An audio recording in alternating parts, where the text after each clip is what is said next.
Hello stitches, मैं हूँ डिम्पल आनंद और स्टिचिंग मॉल में आपका स्वागत है। आज हम अम्ब्रेला बाजू काटेंगे और सिलेंगे आर्म होल के साथ। यह बाजू एक छाते या एक अम्ब्रेला की तरह दिखती है और बनती है और इसमें कोई जोड़ नहीं होता। ये एक गोल सर्कुलर बाजू होती है, इसको सर्कुलर बाजू भी कहते हैं। तो आज हम अम्ब्रेला या सर्कुलर बाजू काटेंगे और सिलेंगे। ये बहुत ही आसान तरीके से करती है और बहुत ही आसान है सिलनी। मान लीजिए ये आपका आधा मीटर कपड़ा है और आपको इसमें 8 इंच लंबी अम्ब्रेला बाजू बनानी है। आपको मैं जस्ट ये एक इलस्ट्रेशन, जस्ट एक एग्जाम्पल बता रही हूँ, लेकिन एक्चुअल में कपड़ा और सिलना काटना आपको अलग बताऊंगी। तो आप इसको कपड़े को आधा कर लिया आपने और फिर उसको ऐसे ट्रायंगल बना लिया ताकि आपका ये जो बायस लाइन है इसके ऊपर हम बाजू काटेंगे।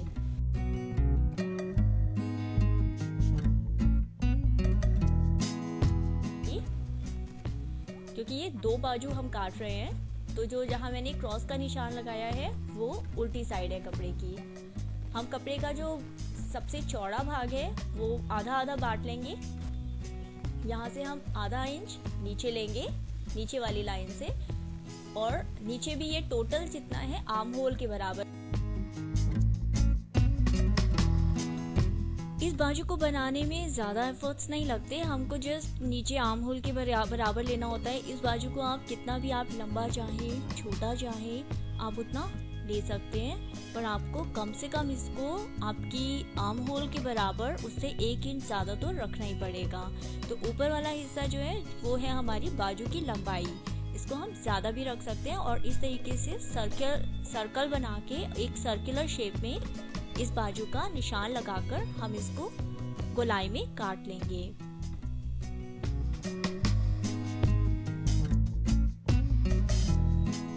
ये मैंने आपको एक कागज के ऊपर जस्ट एक इलस्ट्रेशन, जस्ट एग्जांपल बताया था कि किस तरीके से कपड़े को रखेंगे, हम कितना कपड़ा लेंगे, किस तरीके से काटेंगे और कैसे ये बाजू कटेगी। तो अब मैं आपको कपड़े को कैसे बिछाना है, इसको कैसे काटना है और कैसे सिलना है, आर्म होल से जोड़ना है, वो बताऊंगी। तो जैसे मैंने आपको बताया था आधा मीटर कपड़े को ही मैंने फोल्ड किया, जैसे हम अपने रुमाल को फोल्ड करते हैं, और उसके बाद उसको ऐसे ट्रायंगल बना लिया, त्रिकोण के जैसे फोल्ड कर लिया। ये बायस के ऊपर ये जो बायस लाइन है जिसको मैं प्रेस कर रही हूँ, प्रेस करने से ये है कि आपका फिनिशिंग बहुत अच्छी आती है। तो फिनिश इसको कीजिए। और अब इसका मिड पॉइंट ले लिया हमने, जो वाइडेस्ट पार्ट है कपड़े का सबसे चौड़ा हिस्सा है, वहां से हमने मिड पॉइंट ले लिया। ऊपर का हिस्सा जो है वो है चेस्ट डिवाइडेड बाय 4, यानी 4 से भाग कर दिया, डिवाइड कर दिया चेस्ट को। तो यदि आपकी 32 है चेस्ट तो ये आपका 8 इंच होगा ऊपर वाला हिस्सा। और मिड पॉइंट के नीचे जो बीच वाला निशान लगाया हमने, उसे नीचे वाला हिस्सा चेस्ट डिवाइडेड बाय 8, यानी 8 से चेस्ट को भाग किया और उसमें 2.5 इंच ऐड कर लिया, 2.5 इंच जोड़ लिया। तो ऊपर वाला हिस्सा तो हमारा चेस्ट डिवाइडेड बाय 4 के बराबर रहेगा, 4 से भाग चेस्ट को, लेकिन नीचे वाला आर्म होल के बराबर रहेगा। जो बीच की निशान लगाया था मिड पॉइंट से हम लाइन एक्सटेंड कर लेंगे बाहर की और एक सीधी लाइन खींच लेंगे।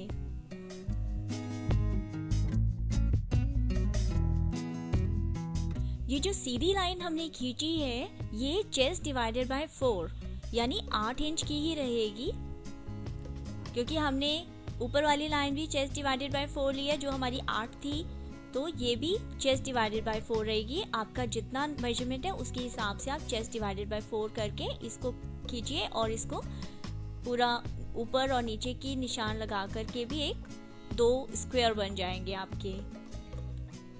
ऊपर वाला एक स्क्वायर और नीचे वाला 1 स्क्वायर। ऊपर वाली तो हमारी बाजू की लंबाई रहेगी और नीचे वाली में हम आर्म होल का निशान लगाएंगे जो कि मुड्ढे का निशान होगा हमारा। तो नीचे वाली लाइन से 2 इंच ऊपर निशान लगाइए। इस 2 इंच के निशान से आधा इंच और ऊपर लीजिए और निशान लगाइए। इस आधे इंच के निशान से जो हमारी बीच की लाइन है उस लाइन से भी आधा इंच नीचे लीजिए। अब ये जो आधा इंच की निशान था हमारा, इसको 1.5 इंच हॉरिजॉन्टली इसको एक्सटेंड कर लीजिए। इसको सीधी लाइन खींच लीजिए बाहर तक। ये 1.5 इंच की लाइन है हमारी और इस 1.5 इंच की लाइन को एंड से ऊपर जो आधा इंच का निशान लगाया था वहां से मिला करके एक ट्रायंगल बना लीजिए, एक त्रिकोण बना लीजिए। इस ट्रायंगल का जो सबसे लंबी लाइन है उसका हमने मिड पॉइंट लिया। इस मिड पॉइंट से 1 इंच बाहर की तरफ एक्सटेंड कर दिया।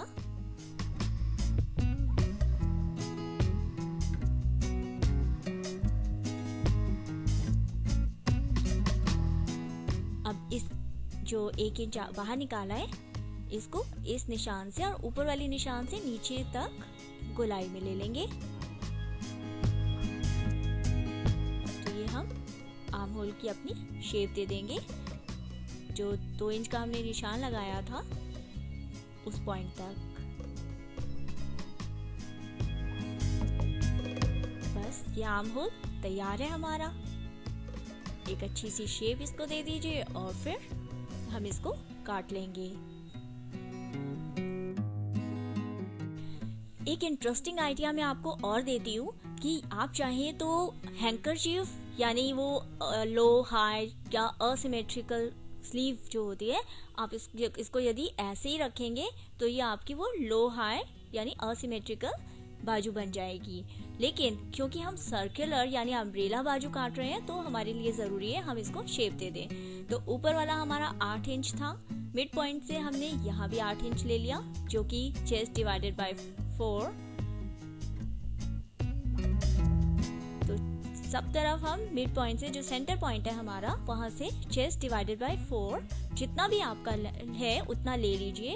मैं इसके अंदर आधा इंच या चौथाई इंच ऐड नहीं कर रही हूँ फोल्डिंग के लिए, लेकिन आप चाहें तो फोल्डिंग के लिए आधा इंच ऐड कर सकते हैं। आप चाहें तो लेस लगा सकते हैं चारों तरफ। अम्ब्रेला स्लीव के लेस बहुत सुंदर लगेगी। आप रोल हेम कर सकते हैं यानी पीको कर सकते हैं। तो अभी मैंने इसको शेप दे दिया। सब तरफ से मिड पॉइंट से ये चेस्ट डिवाइडेड बाय 4 है मेजरमेंट और उसके हिसाब से मैंने इसको गोला बना दिया।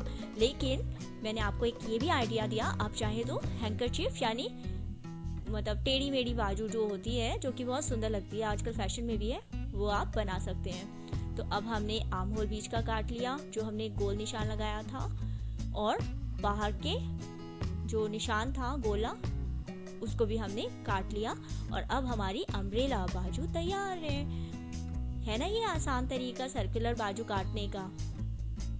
तो यहाँ पर अब हमारे पास 2 बाजू तैयार है। बाहर का उल्टा हिस्सा था, अंदर सीधा हिस्सा था बाजू का। कई महीने पहले मैंने आपको ये प्लीटेड टॉप बनाना सिखाया था और इसी प्लीटेड टॉप पर मैं आपको ये बाजू लगाना सिखाऊंगी। जब आप टॉप का या बॉडीज का आर्म होल काटेंगे तो उसको आप जितना आगे का काटेंगे उतना ही पीछे का काटिए, तो इस बाजू का ज़्यादा अच्छा फॉल आएगा। तो अब हमने प्रेस करके जो बाजू को एक बीच में सेंटर पॉइंट था, ये बाजू का उल्टा हिस्सा है जो कि हम टॉप के सीधी तरफ पिन कर रहे हैं और ये बहुत ही ब्यूटीफुली सारा कवर अप हो जाएगा। बिल्कुल ना ये छोटी है ना बड़ी है, इसमें कोई जॉइंट भी नहीं है, तो हम इसको छोटा बड़ा कर भी नहीं सकते हैं बाजू को। इसलिए मैंने टॉप का जितना मेरा आर्म होल था उसी के मेजरमेंट के हिसाब से मैंने इस बाजू का आर्म होल लिया था जो कि चेस्ट डिवाइडेड बाय 8 जितना था प्लस 2.5 इंच। तो ये बाजू आपकी बिल्कुल फिट आ जाएगी। अब मैं आपको बताती हूँ कैसे इसको सिलना है। सबसे पहले तो हमारे टॉप के साइड और कंधे जुड़े होने चाहिए, क्योंकि हमारी बाजू में कोई जॉइंट नहीं है और ये सर्कुलर तरीके से ही सिली जाएगी। तो ये जो उल्टा साइड है बाजू का, इसको हमने सीधी तरफ टॉप के रखा।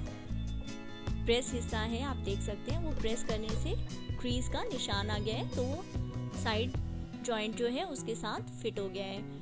और अब इस बाजू को, जो हमारी आर्म होल है, हमारा जो टॉप का मुट्ठा है, उसके साथ जोड़ देंगे। यदि आप चाहते हैं कि ये बाजू बहुत ही ब्यूटीफुली फिट हो, वैसे तो इस तरीके से भी ये बाजू बहुत सुंदर लगती है, लेकिन इसको ज़्यादा ब्यूटीफाई करने के लिए जब आप बॉडीज या टॉप काटें तो उसका आर्म होल जब आप काटेंगे तो जितना आप आगे का लेंगे उसी गहराई में आप पीछे का काटें, तो उस तरीके से ये बाजू ज़्यादा अच्छा फॉल देगी, ज़्यादा अच्छे से फिट होगी। फिट तो खैर ऐसे भी हो जाएगी, लेकिन उस तरीके से it will give a graceful look, उससे ज़्यादा अच्छा आएगा। देखिए, फैशन एक ऐसी चीज़ है, मैं तो कहती हूँ फैशन एक आलू की तरह है, या ड्रेस मेकिंग एक आलू की तरह है। आप उसको किसी भी फ्लेवर में, किसी भी स्टाइल में, कैसे भी इधर का उधर फॉर्मूला लगा करके आप उसको फिट करके एक नई रेसिपी, नया डिज़ाइन, नया ट्रेंड क्रिएट कर सकते हैं। तो ऐसा कुछ नहीं होता कि एक बस ड्रेस आपको फिट आनी चाहिए, एक अच्छा सिमेट्रिकली एक अच्छा डिज़ाइन बनना चाहिए। अदरवाइज यदि आप सारे एलिमेंट्स को जो फैशन के होते हैं उनको साथ लेकर के चलते हैं, तो आप रूल्स को थोड़ा इधर उधर भी बेंड करते हैं, तो आप कुछ नया क्रिएट करते हैं। तो ये बाजू सब तरफ से मैं आपको दिखा देती हूँ कैसे करना है। मैं इसको वीडियो को इतना स्लो इसलिए दिखा रही हूँ क्योंकि कई बार मैं बहुत फास्ट बना देती हूँ वीडियोस को, और बहुत फास्ट कर देती हूँ क्योंकि मुझे बड़ा मज़ा आता है उसको फास्ट में देखने में। लेकिन कई बार जब कोई पहली बार किसी चीज़ को देख रहा होता है, किसी चीज़ को सीख रहा होता है, तो उसके लिए थोड़ा सा डिफ़िकल्ट हो जाता है समझना कि कौन सा काम कैसे हुआ। तो ये एक बाजू हमने लगा ली, देखिए फॉल इसका भी बहुत अच्छा आता है, जबकि आर्म होल एक नॉर्मल फ्रंट गहरा और बैक थोड़ा कम गहरा काटा हुआ था मैंने, पर ये अच्छा फॉल आ गया। एक टॉप स्टिच लगाने से फ़ायदा ये होगा कि ये सिर्फ 8 इंच की बाजू है, नीचे से सिर्फ 2 इंच ही बाहर है, तो ये जो आर्म होल की जो सिलाई है, जो जोड़ है, वो जोड़ बाहर की तरफ दिखेगा नहीं। तो उस जोड़ को मैंने अंदर की तरफ ले लिया और उस जोड़ के ऊपर किनारे किनारे एक ऊपरी सिलाई दे दी। यहाँ पर भी आप चाहें तो कोई लेस लगा सकते हैं। अब क्योंकि ये कपड़ा सैटिन है इसलिए, और वैसे भी प्लीटेड टॉप है, तो इसलिए मैं इसके ऊपर कोई ज़्यादा एम्बेलिशमेंट्स नहीं कर रही, ट्रिमिंग्स नहीं यूज़ कर रही। लेकिन यदि कपड़ा प्लेन हो, सिंपल हो, तो उसके ऊपर, या आप बच्चों की ड्रेसेस बना रहे हो, नाइट गाउन्स बना रहे हो, तो उसके ऊपर लेसेस बहुत प्यारी लगती हैं। मुझे आशा है आपको भी ये बाजू बनाने में उतना ही मज़ा आया जितना मुझे आया आपके साथ। और आपको मेरी कोई और स्टिचिंग मॉल की वीडियो भी हिंदी में देखनी हो तो आप बेझिझक मुझे कभी भी बोल सकते हैं, मुझे बहुत खुशी होगी हिंदी में वीडियो बनाने में। तो यदि आपने अभी तक सब्सक्राइब नहीं किया है, प्लीज़ सब्सक्राइब कीजिए, अपने फ्रेंड्स और फैमिली के साथ इन वीडियोस को शेयर कीजिए ताकि वो भी कुछ नया और इंटरेस्टिंग सीखें। और प्लीज़ कमेंट करना ना भूलें, अच्छा लगे या कोई इम्प्रूवमेंट चाहें तो भी कमेंट करें। और देखते रहिए। Goodbye. मैं और भी नई अलग अलग तरीके की वीडियोस लेकर, ट्यूटोरियल्स लेकर आती रहूँगी। बहुत सारे स्टिचिंग के एस्पेक्ट्स हैं जो कि अनछुए हैं, उनके बारे में कहीं कोई जानकारी अवेलेबल नहीं है। जो प्रॉब्लम्स मुझे फेस करनी पड़ी स्टिचिंग सीखने के लिए, मैं चाहती हूँ दूसरों को फेस ना करनी पड़े, इसलिए मैं और वीडियोस के साथ आती रहूँगी। Goodbye, keep watching.